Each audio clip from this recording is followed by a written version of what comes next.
À ceux que je n'ai pas eu l'occasion de saluer avant le culte. Alors, beaucoup de gens sont en vacances aujourd'hui, au bord de la mer, dans le Massif central ou ailleurs, mais beaucoup de gens sont détendus et profitent d'un repos bien mérité. Nous, on est ici, on est content d'y être, on est content de se retrouver devant le Seigneur, mais j'ai été conduit par Dieu à choisir aussi une histoire qui est un peu reposante, qui commence pas très bien, mais qui finit bien.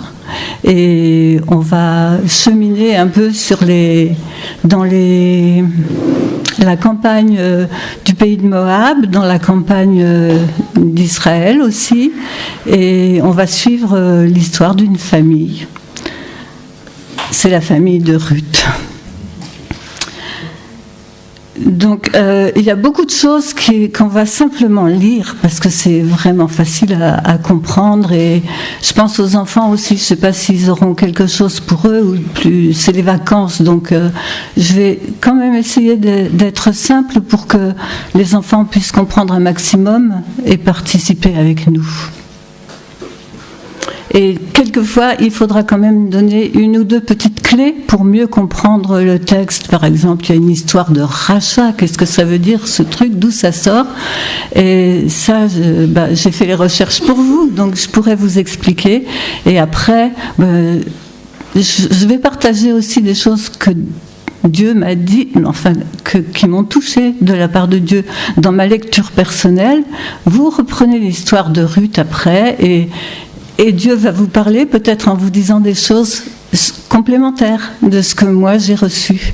Et heureusement, on ne va pas tout comprendre en une seule lecture parce qu'il y a de la nourriture là pour jusqu'à la fin de notre vie. Donc on pourra relire l'histoire de Ruth plus tard et on rencontrera encore de nouvelles choses qu'on n'avait pas découvertes jusque-là. Donc je commence par une petite lecture du temps des juges. Alors, les juges, c'est le livre qui vient avant le livre de Ruth. Et c'est un livre un peu difficile à lire parce qu'il y a beaucoup de guerres, beaucoup de sang versé, beaucoup d'anarchie. Et il y a un verset qui revient régulièrement dans le livre des juges, c'est « Il n'y avait pas de roi en Israël en ce temps-là, chacun faisait ce qui lui semblait bon. » Et ça revient plus tard. En ce temps-là, il n'y avait pas de roi en Israël, chacun faisait ce qui lui semblait bon. Et les choses n'allaient pas très bien. Et le peuple d'Israël aussi s'était détourné de Dieu, et ils adoraient des dieux étrangers, des Baals. Et bon, il y avait quand même encore des gens qui avaient la crainte de Dieu. Heureusement, il reste toujours un reste fidèle, mais les gens avaient adopté les dieux des peuples qui étaient autour d'eux. Alors dans ce temps des juges, il y eut une famine dans le pays, donc le pays d'Israël. Un homme de Bethléem de Juda partit avec sa femme et ses 2 fils pour faire un séjour dans le pays de Moab. Le nom de cet homme était Élimélec, ça veut dire « Dieu est mon roi ». Celui de sa femme Naomi, ma précieuse ou ma charmante, enfin quelque chose de ce genre. Les traductions, ça diffère. Et leurs 2 fils s'appelaient Machlon et Kilion, ce qui veut dire maladie, et puis être chétif, malingre, enfin tous les 2, ils n'étaient pas en bonne santé si on en croit leur prénom. Ils étaient Ephratiens de Bethléem de Juda. Tiens, Bethléem, on connaît. Et bien voilà, Bethléem existait déjà 1100 ans avant, et c'est là que se passe notre histoire. Arrivés au pays de Moab, ils y fixèrent leur demeure. Élimélec, mari de Naomi, mourut, et elle resta avec ses 2 fils. Ils prirent des femmes moabites, dont l'une se nommait Orpa et l'autre Ruth, et ils habitèrent là environ 10 ans. Machlon et Kilion moururent aussi tous les 2, et Naomi resta privée de ses 2 fils et de son mari. Alors je vous ai dit que c'était une histoire un peu légère, mais ça commence pas par quelque chose de léger, ça commence par quelque chose de difficile, l'épreuve. Et je vais dire tout de suite la première chose qui m'a parler dans ce petit paragraphe, c'est où est-ce que vous voyez, c'est de leur faute, ils sont allés dans le pays de Moab, c'était les ennemis d'Israël et c'est normal qu'ils aient été punis, Dieu les a punis. Moi je ne vois pas ça. Il n'y a aucun jugement sur leur choix. Alors oui, on peut dire, d'accord, Moab, c'était les ennemis d'Israël. À un moment donné, ils ont opprimé Israël du temps des juges pendant 18 ans. Donc, bon, ça marque. On n'oublie pas ça du jour au lendemain.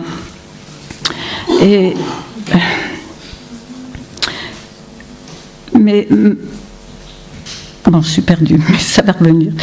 Mais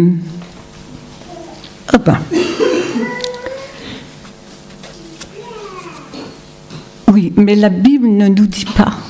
Et nous, quelquefois, ça nous rassure de se dire « Ah oui, mais oui, c'est parce qu'ils ont adoré des faux dieux, c'est parce qu'ils ont quitté leur pays, Dieu avait dit de ne pas se mêler au peuple étranger. » Mais rien de tout ça.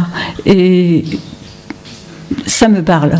Parce qu'on a tendance, nous, à croire que ça nous rassure si on se dit oui, mais il leur est arrivé tel ou tel malheur, mais c'est normal, ils avaient fait ça, et Dieu les a punis, quoi. Ça se comprend. Mais peut-être pas. De toute façon, ils sont partis parce qu'ils se sont dit on a 2 enfants malades et c'est sûr qu'ils vont être les premiers à mourir en temps de famine. Donc on s'en va.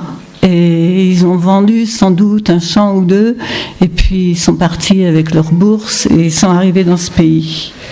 Ce qu'on voit aussi, c'est que les 2 fils ont été mariés pendant une dizaine d'années quand même.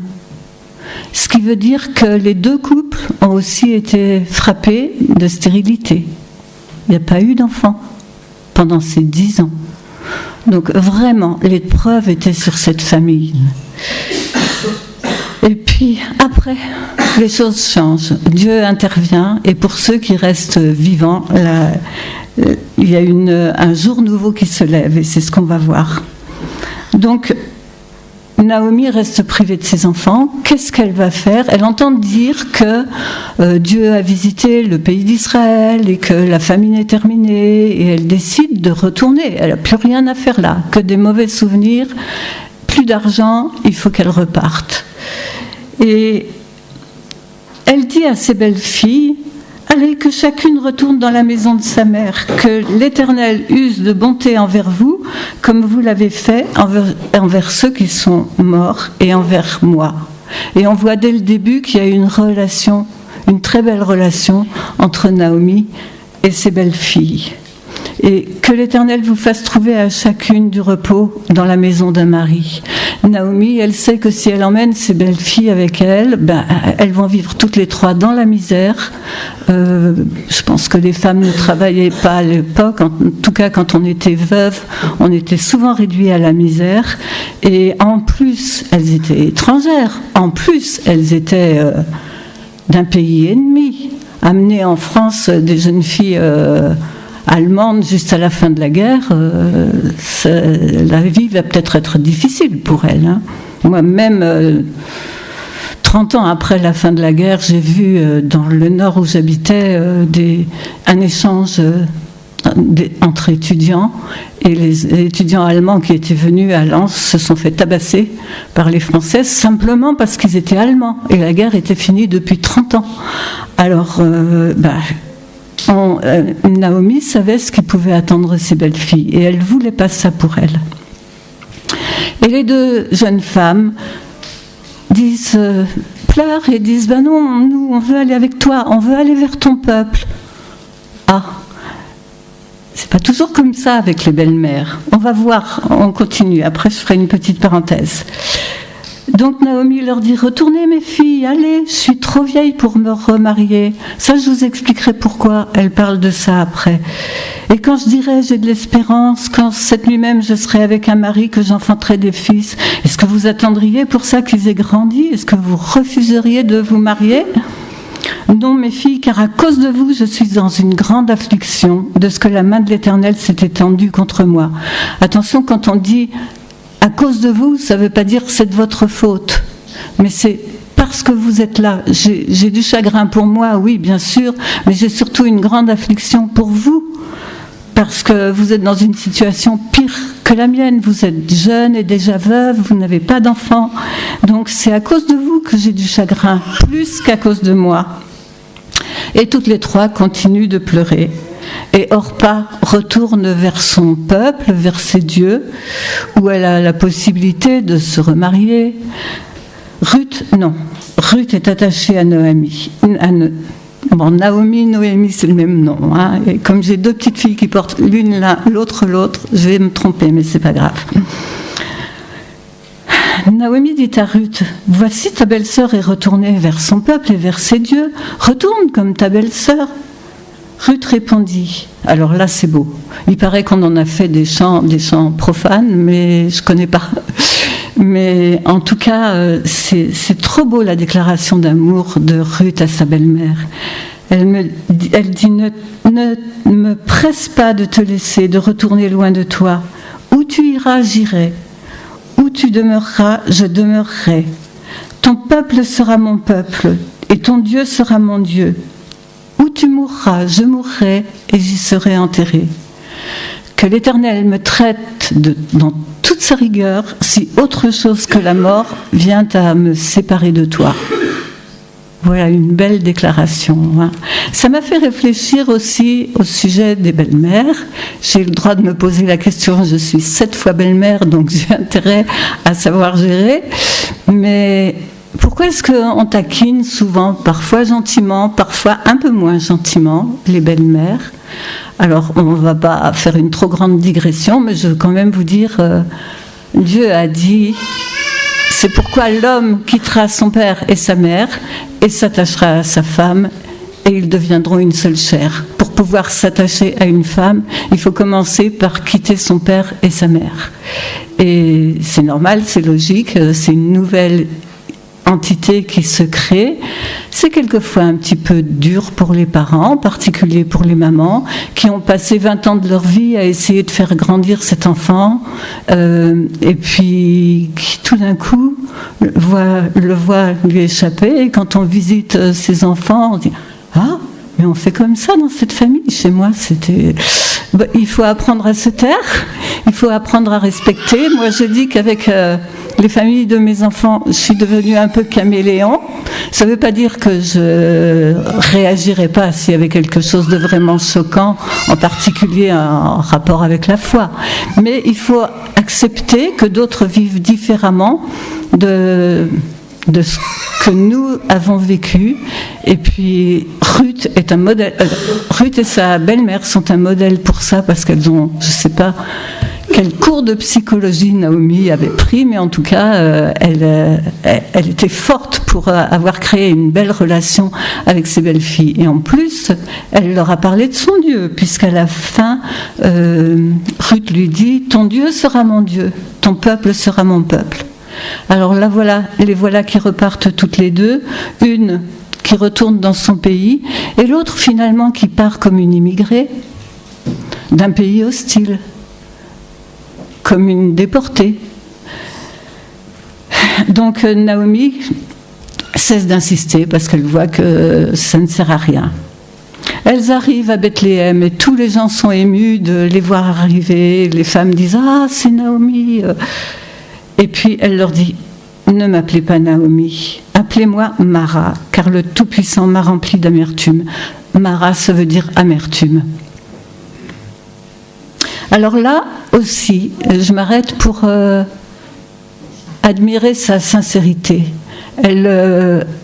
Sa sincérité et puis sa réaction à la souffrance aussi. Elle dit pas non, ça va bien, comme quelquefois on voit des gens, des chrétiens qui disent non mais moi je suis avec Dieu, tout va bien, tout va toujours bien. Non, tout va pas toujours bien. Dieu est toujours là et Dieu te conduit toutes choses pour notre bien, mais tout va pas toujours bien. Enfin si c'est comme ça pour vous, c'est pas comme ça pour moi. Mais elle dit, ouais, je suis remplie d'amertume, et même elle accuse Dieu, elle dit c'est tout puissant qui m'a. Lui, il est Dieu, il pouvait tout faire, il pouvait vraiment arrêter ça. Mais Mais son amertume ne l'a pas conduite à devenir méchante. C'est ce qui se passe quelquefois quand on souffre. On est aigri, elle est amère, oui, c'est vrai, elle vit un deuil, mais en même temps, elle ne devient pas méchante, sinon elle n'aurait pas cette relation avec ses belles-filles. Elles ont souffert ensemble et elle a gardé un cœur qui est capable d'aimer. Donc elle continue en disant « Le Tout-Puissant m'a affligée, il s'est prononcé contre moi ». Elle dit ce qu'elle a dans son cœur. Et c'est bien. Quelquefois, quand j'arrive à l'église et que je vois, on se dit « Bonjour, ça va ? Oui, ça va et toi ? Ça va. » C'est pas toujours vrai. Donc moi, j'ai pris le parti de me dire des fois, je suis un peu déprimée, des fois, ça va moins bien. Et quand ça m'arrive, je dis plus « Oui, ça va et toi ?»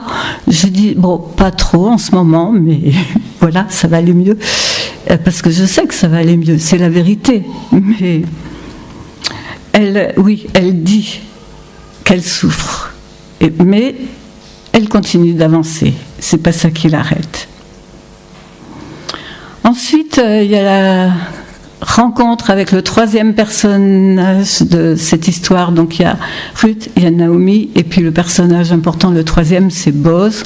On va pas voir tout ça en détail. Il faudra le relire chez vous, c'est pas possible autrement. Vous savez, ça prend 16 minutes exactement. Je l'ai chronométré en écoutant la lecture sur un plan de lecture parlé. 4 minutes par chapitre, et ça vaut vraiment la peine.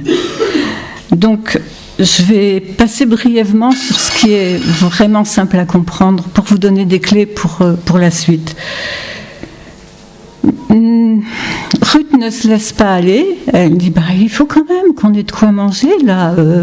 Ma belle-mère, j'ai pas envie qu'elle aille se briser le dos à ramasser dans les champs ce qui reste derrière les moissonneurs. Alors bon, vous savez, parce que ça se fait encore de nos jours finalement, d'aller glaner. Enfin, je ne sais pas si beaucoup de gens le font, mais dans le Nord, on le faisait pour les pommes de terre.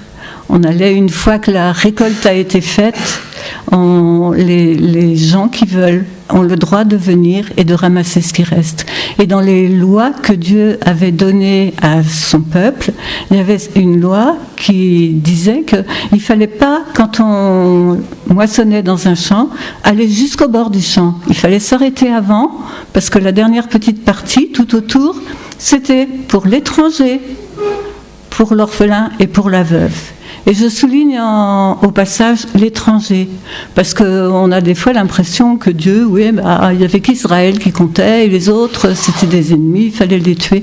Dieu aime tous les hommes, même les étrangers, même ceux qui lui sont hostiles. Et ça se voit dans ces lois qui disent « laissez ça pour l'étranger ». Et alors, on peut se dire « mais je ne comprends pas très bien ». Alors, les étrangers, il faut s'en méfier, il ne faut pas se mêler à eux, mais Dieu les aime quand même. Oui, Dieu les aime quand même. Alors, je ne sais pas si ça peut aider, mais l'image qui m'aide, moi, à comprendre ça, c'est si vous avez des enfants, adolescents, et qu'en bas de votre immeuble, il y a un petit groupe de voyous qui volent, qui boivent, qui se droguent, ou enfin qui se comportent pas très bien, vous n'allez pas dire à votre enfant allez vas-y, Dieu aime tout le monde. Vous allez dire fais attention, si tu vas avec eux, tu es en danger, parce qu'ils vont t'entraîner. Tu vas perdre beaucoup de choses. Mais ça n'empêche que quand vous rencontrerez un de ces jeunes isolés, si vous pouvez l'encourager ou lui parler ou faire quelque chose pour lui, vous allez le faire. Donc Dieu, c'est la même chose. Il avait dit à Israël, attention les Moabites, attention les Cananéens, méfiez-vous, ils vont vous entraîner à adorer leur Dieu. Et ça, vous allez vous détourner de moi et ça va mal finir pour vous. Et c'est ce qui s'est passé souvent, en particulier à l'époque des juges.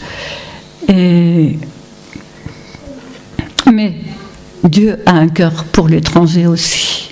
Il aime vraiment tous les gens de toutes les nations, on le sait. Et là-haut, avec lui, on sera avec des gens de toute race et de toute nation, de toute tribu. Donc, Ruth est allée glaner. Et puis, le propriétaire du champ, Boz, l'a voit arriver, il est intrigué, il se dit tiens, ça me dit quelque chose. Est-ce que ce serait pas par hasard cette fille dont j'ai entendu parler? Parce que dans un village, les langues vont bon train, et donc l'histoire de Ruth et de Naomi était connue, et c'était parvenu aux oreilles de ce riche propriétaire-là. Et il avait entendu dire à quel point Ruth était gentille pour sa belle-mère et qu'elle avait eu le courage de quitter son pays, ses dieux, sa famille, ses traditions, pour partir vers un pays qu'elle ne connaissait pas, par amour pour sa belle-mère. Ça, on pourrait trouver des analogies avec notre marche avec Dieu, mais on va rester plus près du texte pour aujourd'hui. Et donc, Boz lui dit, j'ai entendu dire ce que tu as fait depuis la mort de ton mari, comment tu as quitté le pays de ta naissance, que l'Éternel te rende ce que tu as fait et que ta récompense soit entière de la part de l'Éternel.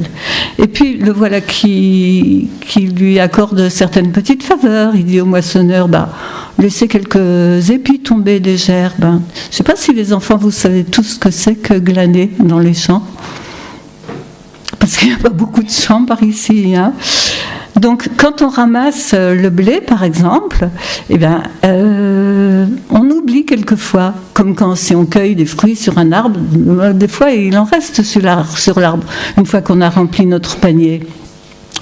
Et donc, Dieu avait dit non, ce qui reste une fois que vous avez glané, ce que vous avez oublié, vous le laissez. Ce sera pour justement les gens qui en ont besoin. Pas seulement le tour, mais aussi ce qui restera dans les rangées, là, entre les rangs. Et donc tout le monde avait le droit d'aller le prendre. Et Naomi se réjouit de ce que Ruth soit allée dans le champ de cet homme, parce qu'elle dit c'est quelqu'un qui a droit de rachat sur nous. Alors il faut quand même que je vous explique un petit peu ce que c'était ce droit de rachat. On va peut-être remonter un peu loin, mais si on ne va pas jusqu'au bout de l'histoire, c'est pas grave, parce que c'est surtout ça qui est une clé. Dieu, il n'est pas capitaliste, et il avait prévu quelque chose de bien pour que l'équilibre entre les gens pauvres et les gens riche soit un peu maintenu. Alors vous trouverez ça, je ne vais pas le lire, on perdrait trop de temps, mais dans je trouve plus le Deutéronome 25, c'est là que Dieu dit, attendez, je vais regarder si c'est bien ça, hein. Oui. Non, il y a deux textes, l'un c'est Lévitique 25, l'année du jubilé. Alors, Dieu dit, la terre m'appartient, c'est moi qui l'ai créée, elle est à moi. Je vous la prête, vous devez la cultiver, comme il avait dit dans le jardin d'Éden, prenez-en soin, cultivez-la, je vous la confie, mais elle est à moi. Alors, déjà, dans les lois qu'il avait données, donc ça c'est dans le Lévitique, il y a Lévitique 25 et après il y a Deutéronome 25. Donc dans Lévitique 25, il dit, voilà, déjà tous les 7 ans, vous donnerez à la terre une année de repos. Tiens, on y revient un peu à la jachère, parce qu'on a tellement épuisé les sols en voulant des rendements intenses qu'on a oublié de la respecter, notre terre. Mais Dieu avait dit une fois tous les 7 ans, et puis il ne s'agissait pas de mettre un champ en jachère et de cultiver l'autre. Il avait dit que vous ne cultivez rien du tout cette année-là. Je vous donnerai suffisamment pendant la 6e année pour que vous n'ayez pas besoin de cultiver pendant la 7e. Mais il y avait plus que ça. Toutes les 7 fois 7 ans, on arrive à 49, la 50e année, c'était ce qu'on appelait l'année du jubilé. Alors ça, c'était quelque chose, si ça se faisait encore. Il y aurait moins de gens qui font la manche dans la rue, je pense. Donc, Dieu avait dit, l'année du jubilé, vous renverrez libres vos esclaves, si quelqu'un se vend à vous parce qu'il n'a pas d'argent et qu'il devient votre serviteur, l'année du jubilé, il repart dans sa famille, pas de problème. Mais pas seulement ça, chacun retournera dans son coin de de terre, parce que le pays avait été partagé par tirage au sort au moment de la conquête de Canaan, et chaque famille avait reçu un héritage, et Dieu a dit tous les 50 ans, chacun doit retrouver son héritage, ses terrains, ses champs. Ah ben oui, mais c'est pas juste alors, s'il m'a vendu ça il y a 49 ans ou si... Bon alors, Dieu avait dit, mais on va en tenir compte. Si quelqu'un doit vendre son champ parce qu'il a besoin d'argent et que c'est 3 ans avant l'année du jubilé, ben, il en retirera un petit prix parce que c'est 3 récoltes qu'il vend. C'est pas le champ, c'est les récoltes. Il n'y a que 3 récoltes avant le jubilé, donc il ne va pas en tirer grand-chose. Par contre, si c'est juste après un jubilé, alors là, vous vendez 50 récoltes. Donc là, vous pouvez demander un prix élevé. Mais il y avait cet équilibre qui revenait tous les 50 ans. C'est déjà long, 50 ans, mais c'était déjà ça quand même. Je ne sais pas si Israël a observé cette loi très longtemps, on n'entend pas trop parler après, mais ça c'était donc pour les champs. Et maintenant pour les gens, alors là c'est dans le Deutéronome, il y avait une loi qui disait que si un homme mourait sans avoir d'enfant, la femme du défunt devait se marier avec le frère de cet homme ou son plus proche parent. Ça paraît curieux, mais c'était pour protéger justement le patrimoine familial. Parce que les femmes, à part, il y a une exception avec 5 filles au moment du partage du pays qui disent oui, mais nous, on n'a pas de frères, on est 5, et pourquoi est-ce que notre nom serait effacé ? Et Dieu avait dit par l'intermédiaire de Moïse si, vous allez avoir le droit d'hériter, vous aurez votre part. Mais la norme, c'était que le frère ou le plus proche parent, s'il n'y avait pas de frère, devait prendre la femme veuve. Mais attention, le premier, ou peut-être tous les enfants qu'il aurait avec cette femme, hériteraient du nouveau père, bien sûr, de leur vrai père, mais aussi il garderait le nom le premier enfant qui naîtrait devait porter le nom de son père, le prénom de son père, et pour que le nom de la famille ne soit pas effacé d'Israël. Voilà, c'était pour qu'il y ait une continuité dans la famille d'Israël. Donc, j'espère que c'était à peu près clair mes explications. Sinon, vous irez voir Deutéronome 25, Lévitique 25, c'est facile à se rappeler. Et donc, c'est ce qui est arrivé à Ruth. Boz était un parent, mais il n'était pas le plus proche parent. Alors, il y a un petit suspense jusqu'à la fin, parce que Boz, se propose d'épouser Ruth, mais il dit oui, mais il y a quelqu'un qui passe avant moi. On n'est déjà pas les frères, on est peut-être des cousins, mais il y en a un qui est plus proche parent que moi. Alors, s'il veut te racheter, c'est lui qui le fera. Et puis ça se passe, là je vous résume la fin, ça se passe à la porte de la ville, là où se réglaient les affaires, avec 10 témoins, et puis Boz arrive, et voilà, un tel, tu peux racheter le terrain qui vient de la personne qui est décédé, Elimelech ou un de ses fils. Oui, je vais racheter. Mais si tu rachètes, il faut aussi que tu prennes Ruth comme épouse. Ah, alors là, non, ça m'embête. Parce qu'il se disait, oui, mais si j'ai des enfants avec elle, et puis j'en ai pas avec ma première femme, s'il en avait une autre, alors il y a une partie où tout mon héritage va partir... pour lui, enfin c'est pour des questions d'héritage. Alors là, je ne vais pas trop m'étendre fort parce que dès que ça touche à l'argent, j'ai de la peine à comprendre. Mais ça, le fait qu'il ait cet enfant-là, et il devait lui donner une part d'héritage, ce qui en retirait une part à ses enfants. Donc il a dit non, moi je ne veux pas. Et donc Boz a pu épouser Ruth.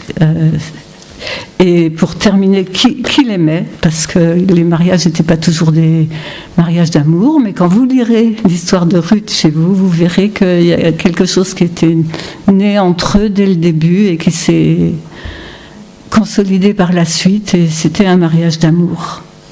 Mais j'aimerais terminer juste par la fin de l'histoire, c'est que Ruth a un enfant, que Naomi, enfin, a un petit bébé à bercer. Elle le prend et puis c'est elle qui devient sa nourrice, en fait.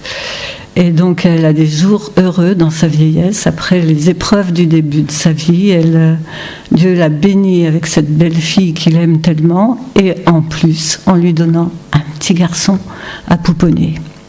Donc de ce côté-là, c'est très bien. Mais il y a aussi, ça se termine le livre de Ruth par une généalogie. Je vais la reprendre, mais dans Matthieu. Et dans Matthieu, on n'a pas le temps d'en parler là, mais il y a 4 femmes qui sont citées dans la généalogie. Tous les autres sont des hommes, mais il y a 4 femmes.